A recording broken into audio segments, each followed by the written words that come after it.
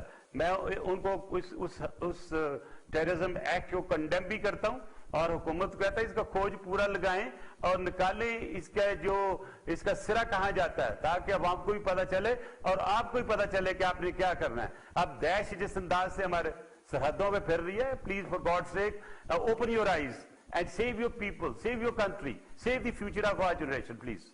بالکل sir, Pakistan first جب تک نہیں ہوگا تب تک یہ ملک آگے ترقی نہیں کر سکتا. جی فرسٹ, پاکستان فرسٹ. آپ نے دیکھا ہوگا میری کوئی تقریر دیکھ لیں, میری کوئی بھی ڈیلیبریشن دیکھ لیں, میرے آرٹیکلز دیکھ لیں, میری بکس دیکھ لیں, میری جو اسمبلی میں بولتا ہوں تھا یا ابھی بھی میرے پریسر ہیں, میں ہمیشہ بہت پالیٹکس بات کرتا ہوں اور وہ کرتا ہوں جو پاکستان کی ہے, جو پاکستان کی سالمیت کی, انٹیگریٹی کی اور پاکستان کے عام آدمی کی بات ہے, کامن مین کی بات ہے. Unfortunately every party, sorry to say, ہم جتنے بھی پاپولر ہیں وہ کامن مین کو بھول چکے ہیں. ایک غریب آدمی کا کوئی خیال نہیں کرتا. سیاست امیروں کی ہو گئی ہے, اس لیے میں اس کو ایک نام دیا ہے شاہی پارلیمنٹ ڈیموکریسی آف پاکستان. اس میں نے آرٹیکل لکھا پرسوں ایک, اور بڑا لوگوں نے اپریشیٹ کیا ہے.